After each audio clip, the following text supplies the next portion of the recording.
आए नहीं प्रियतम का ठिकाना, क्या जाने जो प्रेम गली में। कैसे की जिंदगी में साउंड वाले भाई का सीटी मारे लगा, कहाँ बनी जी, इन देख लीजिए। क्योंकि कहते कि किसी की हस्ती जिंदा है, किसी की मस्ती जिंदा है, किसी की हस्ती जिंदा है, किसी की मस्ती जिंदा है। और आज इस बलिया की पावन धरती पे भृगु बाबा के मंदिर में जितने भी लोग उपस्थित हैं और जो मुस्कुरा नहीं रहे हैं, लगता है कि वो जबरदस्ती जिंदा है। तो ये चीजें नहीं होनी चाहिए, आप मुस्कुराते रहिए, जिंदगी दो पल की है। भगवान कब आपका रंग सुंदर की सूरत नु हो, ए राजा जी, ए राजा जी, ए राजा जी, ये करे तरल जरूरत मुहूर्त खूबसूरत हो।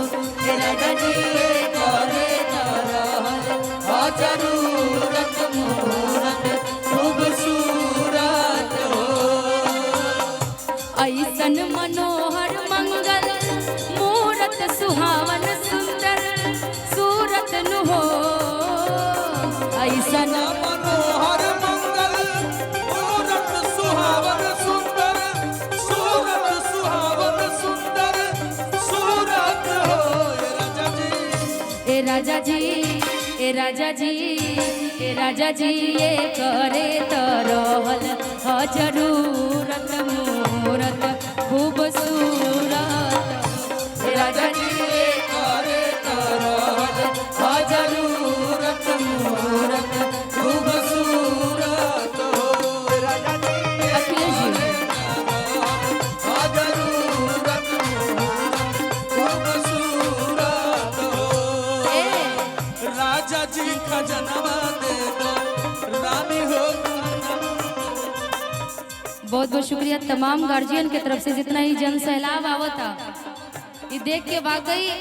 और जब तक आप सबकी अखियां ये नजर एक दूसरे के देखी ना, तो पता ना चलेला कि हमने से एक दूसरे के जान पहचान भी बाकी ना। लेकिन आज ये देख के जन सैलाब के कहे के बका, तुझको ना देखूं तो जी घबराता है, तुझको ना देखूं तो जी घबराता है। अरे देख के तुझको दिल को मेरे चैन आता है, देख के तुझको दिल को मेरे चैन आता है। राजा जी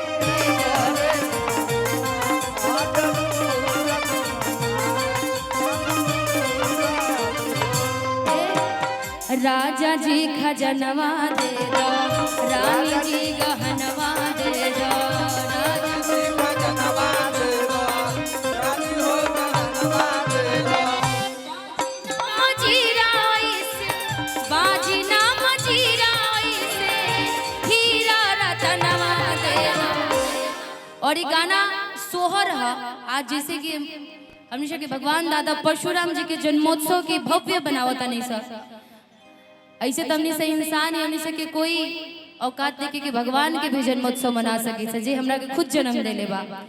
लेकिन उन्हें के बनावल इंसान माटी के पुतला आज बाबा परशुराम जी के याद करते हुए जन्मोत्सव के भव्य बनावता नहीं सही। सबसे बड़ी बात बावे कि बाजी नाम जीराई से कि हीरा रतनवा दे दो। और आज के राजा रउए लोग नहीं है, जहाँ पे हमारा दादा परशुराम जी जन्म ले बारे, आज ही बाबा के मंदिर में कि राजा जी खजनवा दे दो, रानी जी गहनवा दे दो, राजा जी खजनवा दे दो, रानी जी गहनवा दे दो।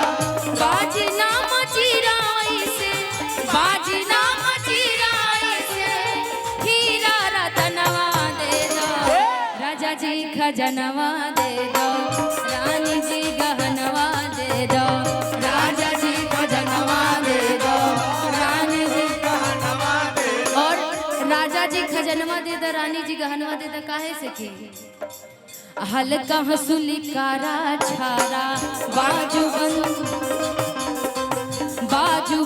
झुमका डारा,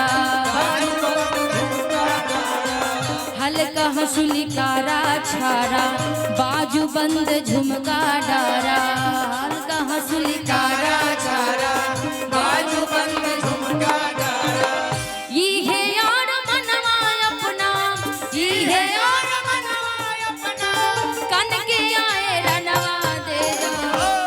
तनी सो ताली बजा करके बाबा खातिर कि राजा जी खजनवा दे दो, रानी जी गहनवा दे दो, राजा जी खजनवा दे दो, रानी जी गहनवा दे दो।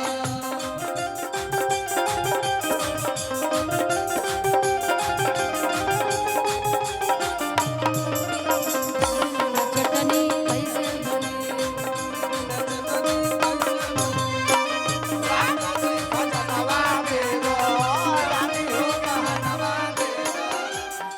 और इस सोहर पे जितना लोग की तरफ से मोहर आवता, हमेशा तो घर में यदि राउर बेटा बच्चा होकेला जन्म तबनी से सोहर गावे जाइले सा।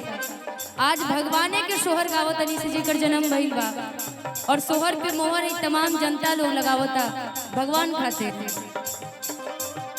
हमरा त कुछ ना चाहिए, कुछ ना चाहिए, इहे इच्छा मनवा माही। जब दादा परशुराम जी के जन्म होत रहे तो जब नागनी और रेणुका जी से पूरा श्रोता लोग बैठ करके कहत रही के देखी जन्म भी उनकर बैठ खुद हमरा के जन्म दिले, ऐसे ना बाजी म्यूजिशियन कैसे कहता रही।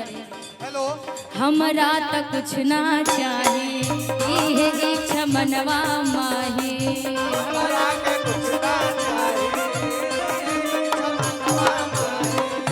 हमरा त कुछ ना चाहिए, इहे इच्छा मनवा माही।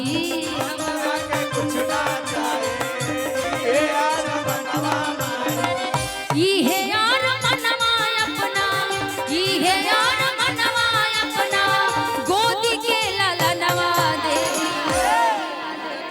कह तरीका कि यदि रउआ इनाम नहीं की दे सकत, सोहर पे मोहर नहीं की दे सकत, ताज रउआ घर में है जी राम जी भइल बड़े, परशुराम जी भइल बड़े। हम चाहतनी कि उनके के रउआ दे दी, हमर जीवन धन्य हो जाए। जकरा जिंदगी में भगवान आ जाए ओकर जिंदगी में कोई चीज के कमी थोड़े होए।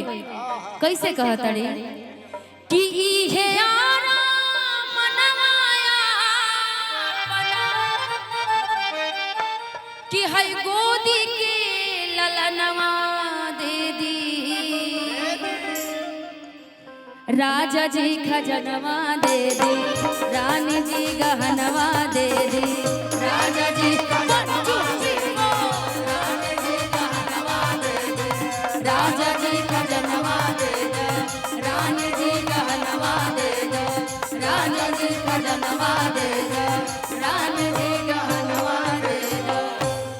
कि राजा जी खजनवा दे दो, रानी जी गहनवा दे दो।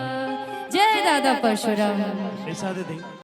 आए नहीं प्रियतम का ठिकाना, क्या जाने जो प्रेम गली में। कैसे कि जिंदगी में साउंड वाले भाई काहे सीटी मारे लगा, कहाँ बनी जी इन देख लीजिए। क्योंकि कहते कि किसी की हस्ती जिंदा है, किसी की मस्ती जिंदा है, किसी की हस्ती जिंदा है, किसी की मस्ती जिंदा है। और आज इस बलिया की पावन धरती पे भृगु बाबा के मंदिर में जितने भी लोग उपस्थित हैं और जो मुस्कुरा नहीं रहे हैं, लगता है कि वो जबरदस्ती जिंदा है। तो ये चीजें नहीं होनी चाहिए। आप मुस्कुराते रहिए, जिंदगी 2 पल की है। भगवान कब आपका